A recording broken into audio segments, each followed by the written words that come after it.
Welcome to the Business Renovator. I'm Coach Phil, your host, friend, I hope. And if this is your first time here, welcome. If you're back again, thanks for coming back. Much appreciated. So I'm really excited. I say that every time, but I'm really excited because this is an old friend from a long time back. We're working together and he's very creative and we're going to talk about that. Today's session is about interrupting to gain business and creating engagement to get positioning. And once we get on the other side of this, you'll better understand what that really means. And you can see how you're showing up in your own business. I want to bring up my buddy's book, Customer Delight 365. And there's a quote in here. Let me open it up. And it is real simple, but I really liked it. So it's business is more exciting than any game. Lord Beaverbrook. So Brian's take on that is serving customers is an honor, not a chore. If serving your customer doesn't rank as one of your favorite things to do, find a new job. Create something different. If it doesn't make you happy, why do it? So that's why I'm happy to be with Darryl Kostanek today. I'm going to bring him on here momentarily. And the reason I'm excited about that was Darryl and I have known each other for a very long time. And welcome, Darryl. Thank you for being here. You are welcome. It's my pleasure to be here too. Just a little intro. The formal one is basically his expertise lies in messaging and creative design. And that's where I've met and hung out with Darryl over I'm going to say many years, but say a few decades. That keeps us younger, Darryl. And he's an expert, and when it comes to creativity, he's a wonderful artist. He's a wonderful human being and a wonderful man. And his packaging and his marketing and the things that he's created has helped, I don't know how many thousands of businesses get products off the shelves in some cases. One of the ones that I'm really excited about is when we worked together on a project with a company called Sun Microsystems. And you had done an invitation that was specifically for the local branch in our city. And they were, well, I think I came back to you once we delivered the product, because you never got to do those things. You didn't go to the parties where I delivered. They weren't real parties, but where I delivered your finished product after it's been produced by the printer who we had involved to get it done. But it was as close as I've ever been to having a standing ovation for our marketing piece. And it was around their Java product that they were doing. And you made a beautiful invitation. And really, they truly really liked what it was about. And they got great results with it. So that's one of the memories that sticks out. And that was several decades ago. Do you remember that? I sure do. That was a lot of fun to work on. Yeah. And ideas, we worked really well together, and the ideas came really quickly because you're an excellent communicator of what the client wanted, and gave me a lot of flexibility and freedom to explore and find out more about that and come up with ideas. So it was a blast. I loved it. Yeah, I agree. It was a lot of fun. That was only one of the projects we did. We did a couple, but that's the one that stands out kind of the most. The other one's got sitting ovations, but that one got an almost standing ovation. It was brilliant. It was a simple little concept, but beautifully put together and leveraging the message that they were trying to get to, which is one of the things I like about what you do currently, is getting people's messages succinct and getting it out there. And actually, like our headline on this show is interrupting to gain business. You're interrupting with your language, and your designs is cliche, second to none. That might not be true, but it's really damn good. So let's kind of journey back to, you've been in the creative side of things for how long now? Oh, do I want to age myself? 40 years. 40 years. 20? Yeah. I started when I was quite a young man, really just about right out of college, out of art college. So right. I started right basically on my own 6 months after I graduated, because I was bored with the company that first hired me. So I knew I had more to offer, so I decided to venture on my own. I never really had that intention, but it just went that way, and I've never looked back. I just love what I do and how I get freedom and flexibility to help customers. So I just love that. And I've seen the passion. I've seen you present. And I think, I'm not going to mention the name of the company, but I think I know who they are. and they're no longer here. Well, they kind of sort of are, but in a different, somebody bought them, right? Yeah, they were purchased by a number of companies. So it's kind of like a Lowe's or a Home Depot. Right. That was the Yeah. kind of company I That's started. the company I was thinking of. Yeah. Yes. Cool.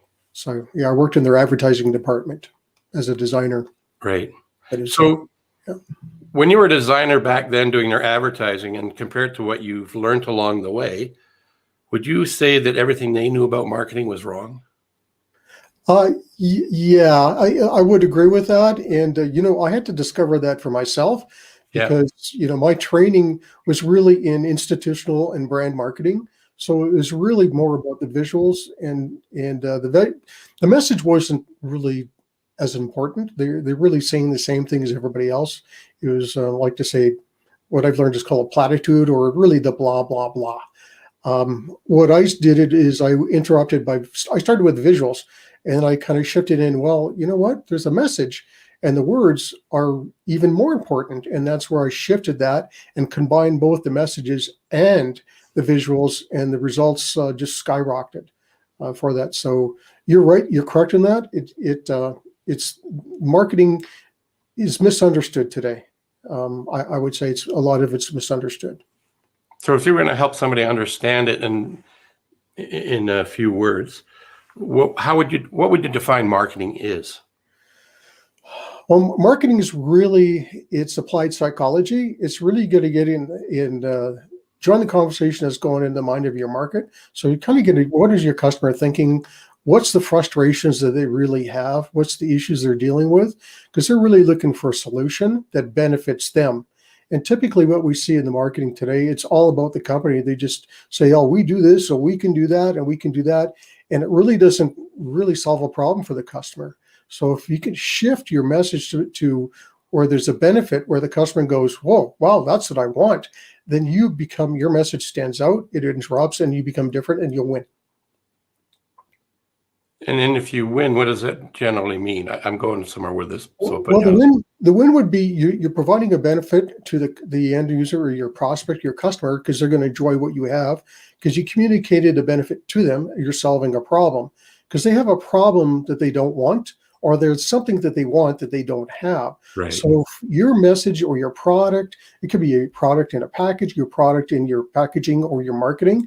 If you solve that problem that benefits them, solves the problem, you're gonna win, and you're gonna gain new customers, and you're gonna stand out from the crowd. In other words, you're gonna be different than your competition.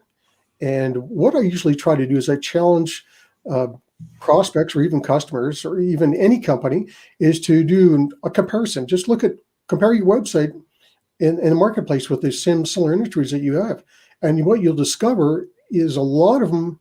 Even yourself, your messaging is pretty much the same. You're saying a lot of the same things. You may be using different words. Your images may be a little bit different, but essentially they're all the same. And I've challenged a lot of companies to do that. What they do find out is they're the same. So when it comes to you're trying to market to your prospect, how do they determine that you are better than somebody else or your product solves a problem? And so it really comes down to they're going to buy based on price, because the information is not there what they need to solve the problem. That was a long educated path to where I was trying to get to. So it was brilliant. Thank you. It was that if they don't differentiate themselves, like you just explained, then the only other thing for us as consumers is, who's got the best price? Because everything appears to be the same. So if that's the case, then they're competing on price, and it's a race to see who's out of business first, generally, right? Exactly. You're right, Phil. So, and it's a really high percentage of businesses, and I don't care what market segment it's been. In my case, I find it's probably 80%, almost like the Pareto principle or the 80-20 rule. 80% of the businesses seem to do what you've just said, and they're competing on price instead of identifying who their target audience is, what's the message going on in their head, like you said, that they're challenged with or they're trying to get to, but they can't seem to find a way to do it. And by you doing your creative processes and having the verbiage that supports the look and feel of it, it's had an impact on your customers, hasn't it? Well, absolutely. I have a few examples, just even product packaging, where I do my homework. So a product package is different than maybe a company message, Right. right? Because product package, I can go in a store and check out in a shelf, or that where the product would be sitting on the shelf, and you can look at what your competition is doing. And typically, what in the past, where a lot of people or packaging designers would basically emulate a lot of the competition, especially the big brands, and because they think, well, they're successful, so they're going to copy them. In reality, what they're doing, they'll just turn their package into, it'll blend and disappear on the shelf. It won't really stand out. So, look at something, what catches your eye, because you only have a split second to catch the attention of your target audience, especially in a grocery store with over 100,000 items in the store. So that's the first place I start, in context. Where is this product going to be looked? Where is it going to be placed? What's the competition doing? And it's quite straight. It's quite simple, straightforward, but a lot of times people don't go there. So if there's tons of, if I can answer a little bit long-winded, if there's tons of color, you go simple. If it's shiny, you go flat. So you do the opposite. So it stands out instantly more, better than your competition. And it works, because I've had a lot of success with customers. They sell out their first product run, or they go from number 3 to number 1 in a matter of a couple of years. So it's a pretty straightforward process, but it actually works. What's one of the, I call them infomercials, that you've done around packaging? What is it? Something to do with the shells and packages? I'm sorry, what was that again, sir, Phil? You shared an infomercial. I'm trying to avoid the elevator thing. Okay. And you said something about packages, something off the shelves or something.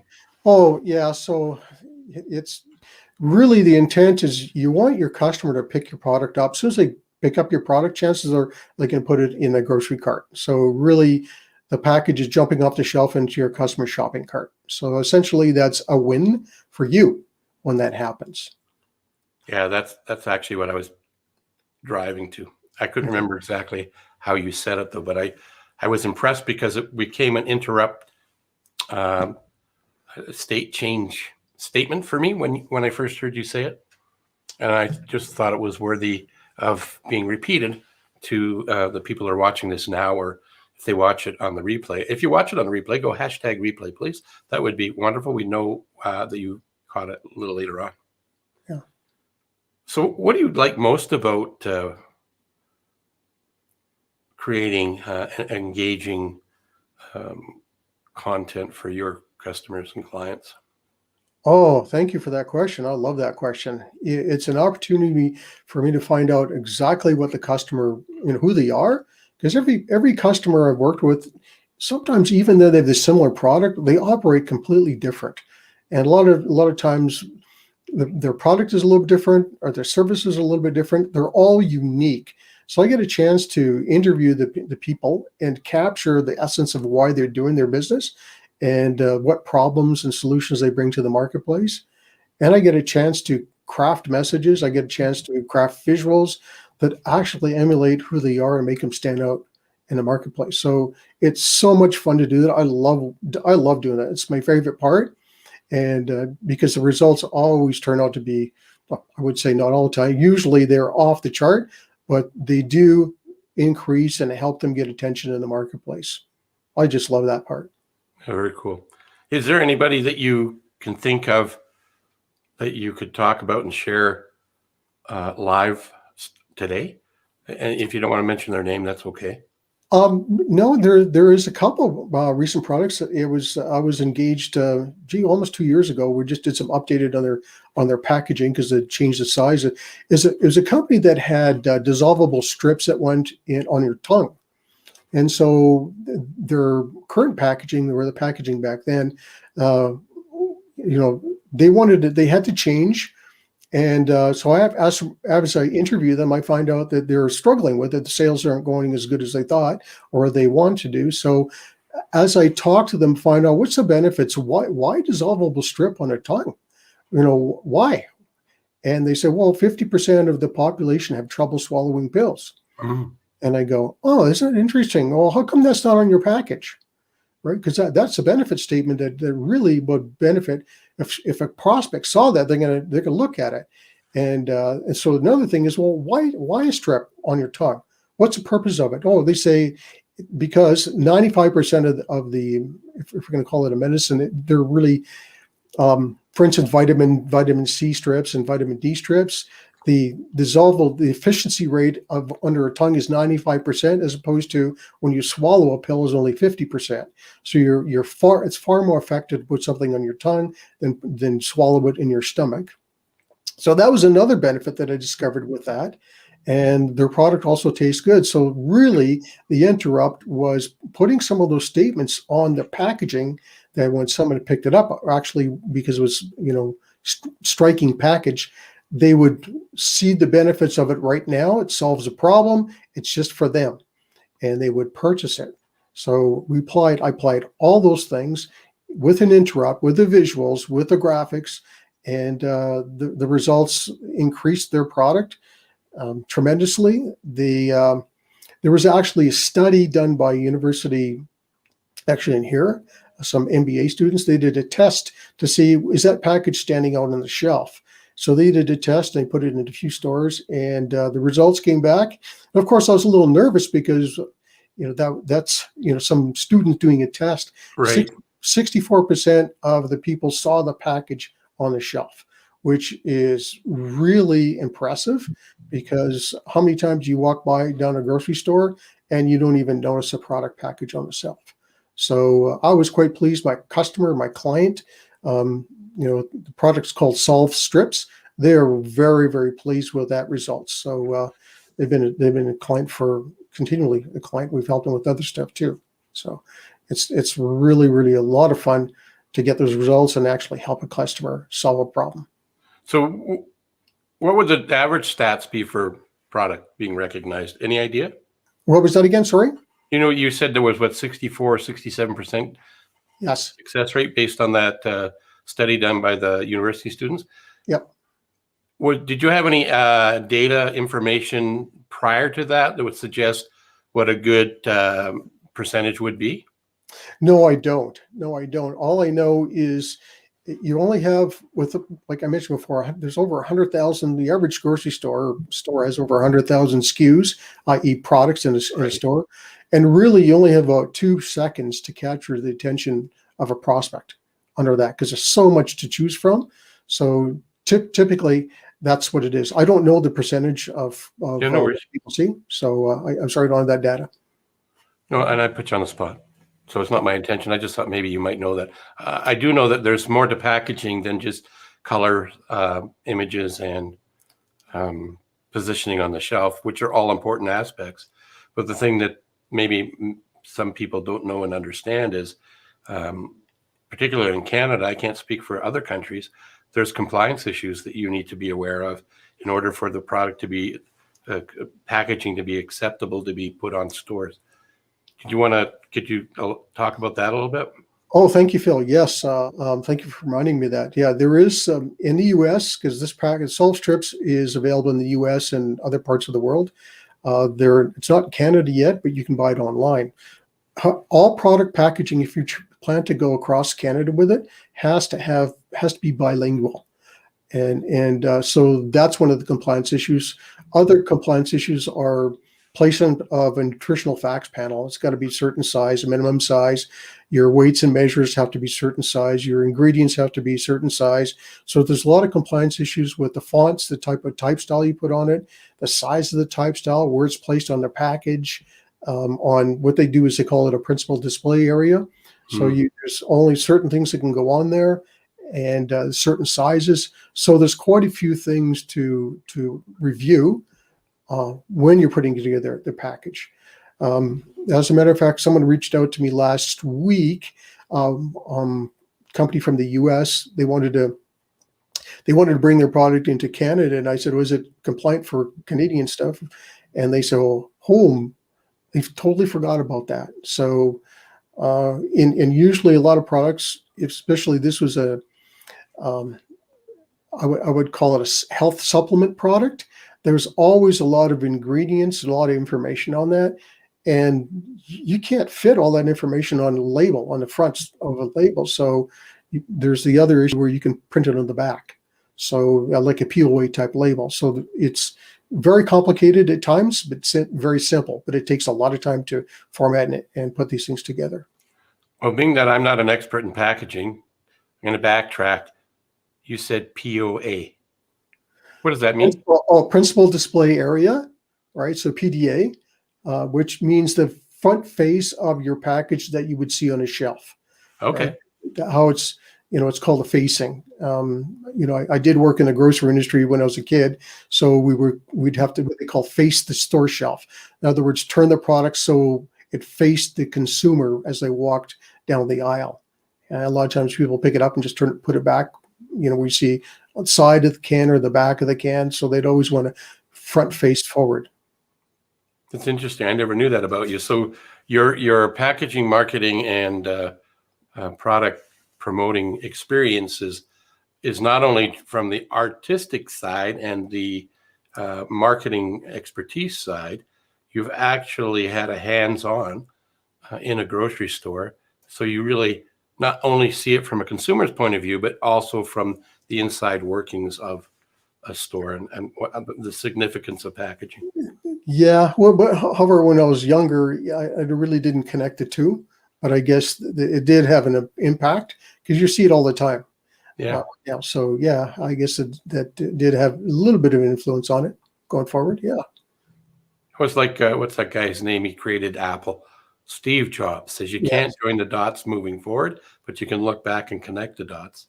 So that's what I just did in my head about you. Yeah, absolutely. Yeah. There's another thing I think packaging and marketing speaks to. And many people don't understand the power of it. Even people in the training business that I hang out with, they talk a little bit about it, but they underplay it. And that's the thing called the Reticular Activating System, or RAS. And it's significant because we all have one. And once you've bought a product and once you like a product, so it's great to have a nice package, catches it, flies off the shelf. The product's got to be good. So if the product is good, now our RAS is aware what to look for because you've done the packaging, and they're going to be repeat buyers, right? Yes. A lot of I think what you were talking about is the packaging. If they don't know who you are yet, if they haven't experienced your offer in the packaging is speaking to the reticular activating system of that particular individual that's looking for the something that they either don't want or they're looking for they can't find. It solves a problem or it creates a solution or however you want to say it. Your packaging helps in that regard. So when you do your research, because you say you do quite a bit of research before you come up with a pretty design, because pretty alone is not enough, right? That's exactly it, Phil. So when you're doing your fact finding, you're tapping into what are the things that this is going to solve for the people that's targeted at by the company that's created the piece. Would that be right? Yes. Yes. And then you tie that messaging and the imaging to provide that solution so it taps into the reticular activating system.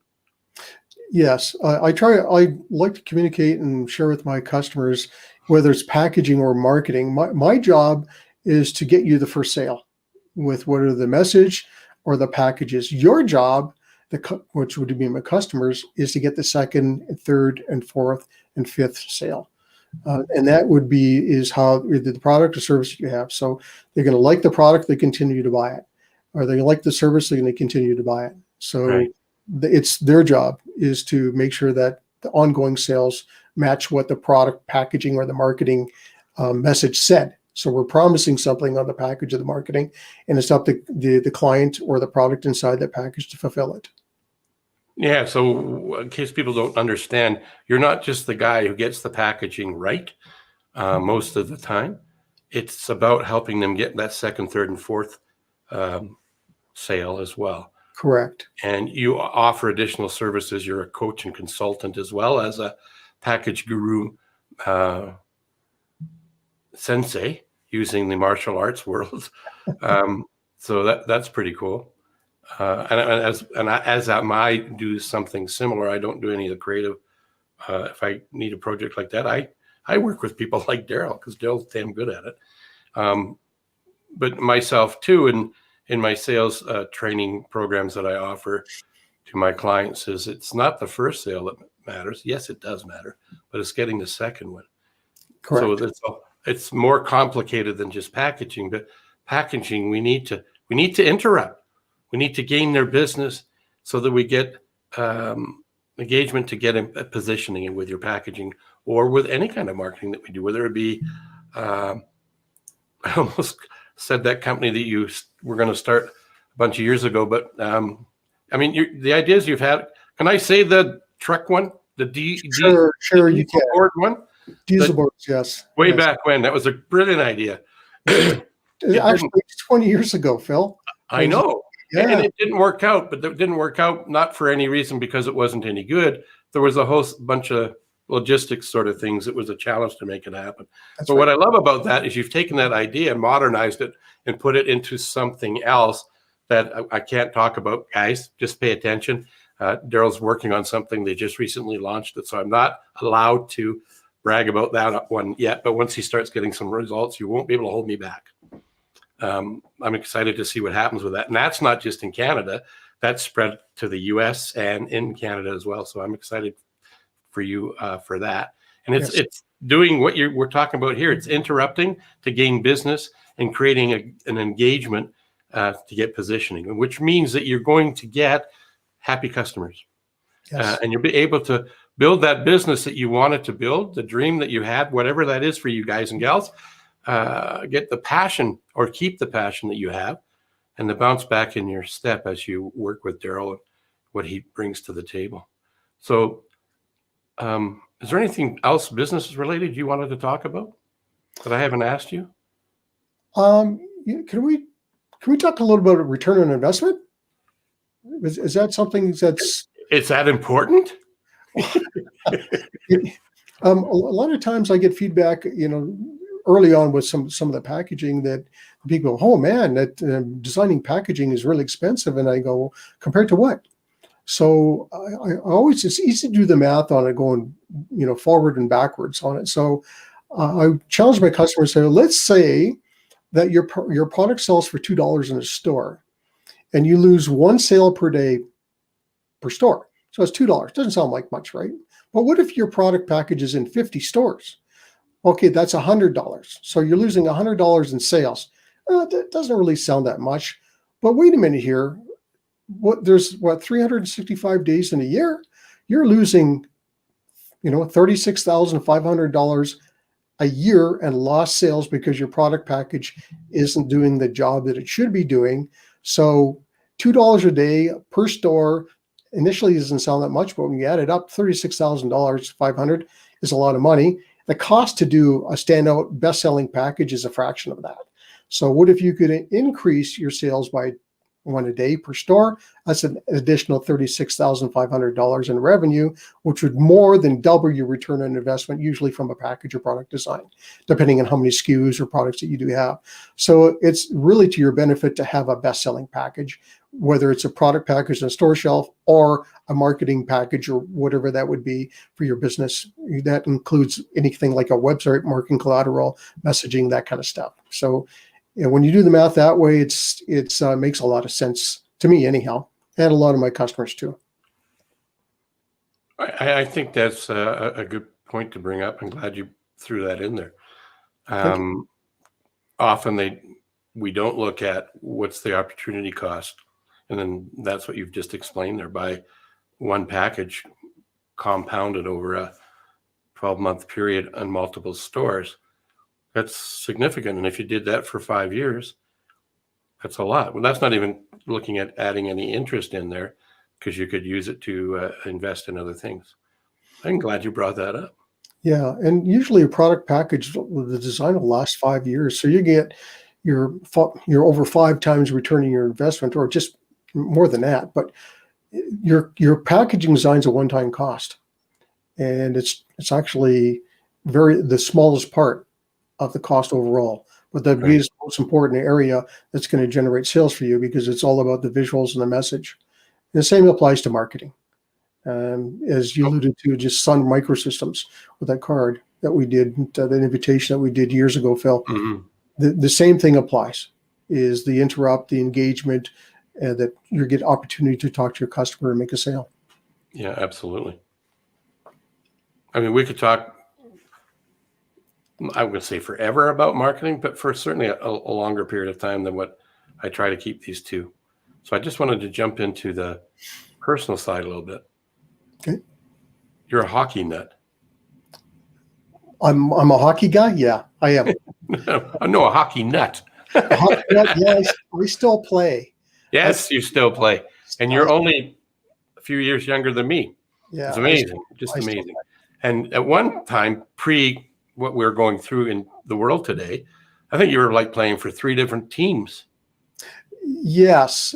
Sometimes 3 different teams in the winter, and then I'd play in a kind of a pickup shinny league in summer. So there was time I was doing 80 to 100 games a year. And recently you added something else to that. Pre-COVID. Pre-COVID. I'm not sure you're getting it. You're the guy telling us to get in the box. Hey, you tripped that guy. Get out of here. The guys that you like to hate on the ice the most, the referee. Yeah, I remember shooting a few pucks out of them. Yeah, now you are one. Yeah, they're called zebras. So I got a chance to be zebra and referee in an elite league. The kids are about peewee age and younger, and these young kids are phenomenal hockey players. They got it all. I was so impressed, and it's quite the workout to referee these kids. They're well coached, they're talented, they're skilled. It's so much fun. So it was a new experience. The refereeing standing on the other side rather than screaming at the refs. I got screamed at. So screamed at, yeah. It's okay. I've never been a ref. Well, I did, but not officially. That reminds me of something I caught just recently. I don't remember where I saw the original video, but it was Gallagher. What's his name? First name? He's with Montreal. Oh, Brendan Gallagher? Yeah. So he's originally from Edmonton, right? I don't know if you knew that. And I did, somebody posted a link to a video of him when he was 10 years old. And I recognized immediately where they were, because I was fortunate enough to be able to be one of the coaches in this tournament where he was playing at. And some of the people that I got to be part of the team with as young players made it to the bigs, to like he did. He was younger than when I was doing it, but for 3 years, it brought back some wonderful memories of some of the people that I met. Not all of the kids went into the NHL, but a few of them, and they weren't always on our team. Like Dion Phaneuf, he was on the Brick team when I was up there with our team, with the team I was affiliated with, and he was playing against us. And there was a number of other guys off the top of my head. I can't think of them, but when you look at the roster who went through there's some pretty high-powered names. And the reason I bring that up is it doesn't have much to do with marketing, but it has everything to do with marketing. Not packaging, but the Brick Furniture Company created this tournament called the Super Novice Tournament. I think was the name of it. And they invited hockey teams from around North America: Detroit, Chicago, Boston, Toronto, Winnipeg, Saskatoon, Calgary, Edmonton, of course, because they hosted it, Vancouver, even some teams out of the California area. And to watch these kids play hockey, they had WHL hockey officials there that could keep up with the kids, not like in your case, but with the whole experience, the way they treated them. So that tournament provided a great experience for the kids. But what about the branding and the marketing and the messaging that store is all about? It's about giving some back to the community. They They get to go to Galaxyland. I think it's still called that. They get to go to a beach party that's run for them, and they compete against each other in a different sort of way. They get prizes for each team member. They get looked after just like they're mini me NHLers. It's just amazing how they treat them. And that's somewhat to do with packaging, messaging, interrupting, and engaging. And it just it's amazing. So that was the connection I have to hockey. Like, I never played that many games. I did play hockey, but I wasn't as nutty about playing as you were. But I was nutty with hockey anyway, just a different type of nut. That's kind of what I want to end it with today, because we have that love of the game, love of hockey. It's been a wonderful thing for me being a coach and a player. Yes. And seeing Gallagher just took me back down memory lane, and knowing you're a hockey guy, I figured you might appreciate that, and let some other people know a little bit more about us other than our coaching and sales training and creative things that we do or don't do. If I can add in, I've actually been involved in hockey in the community also. So I've coached. I've been involved in executives helping get the leagues together or our teams together. So the area that I was in, we had over 1,000 kids. Mm-hmm. So, helping the evaluations, we would hire actual people from Hockey Canada to do the evaluations for our community. And that was my responsibility to hire these people. And then some other years, it was my responsibility to pick 55 coaches for the 55 teams. Right. So it was a lot of fun. And plus I would coach what the team that my son was playing on, wherever he ended up on the evaluations. So you meet some phenomenal kids and parents that are still friends of mine today. Yeah. And some of these kids are just amazing. They're young men now. They're young men, have careers. They're married and stuff. So it's phenomenal experience to give in that way and get a chance to help kids and be with them and learn with them. Yeah, I totally get it. Yeah. I could go down that path too, because I've done a lot of what you just described. But we'll do that over coffee another time, or maybe a different kind of beverage. I've got your website on the bottom here, poweredbymarketing.com. If you're looking to connect with Darryl, go check out his website. You can reach out to him there. He's got his Facebook links and other links there as well. So Darryl, thanks for being my guest today. Really appreciated sharing some of our history and some of your knowledge around marketing and engaging. I really appreciate that, man. Thank you very much, Phil. It's been my pleasure to be on your show and be a guest and get a chance to share some of my experiences. And it's been great. It's great. Thank you very much. You're welcome. Excuse me. So like I ask everybody, if you like this, you think there's some value here for yourself or others, please share this out. If you're watching the replay, put #replay. And if there's somebody that you think would be valuable to the audience that we're reaching out to, hey, do an introduction. Love to have a conversation with them and see if we could schedule them on the calendar in the next little while. And last note is to always be wonderful, and put a U in where the O goes. So wonderful with a U. And have a wonderful rest of the week. And we'll see you on the next version of the Business Renovator. I'm Coach Phil.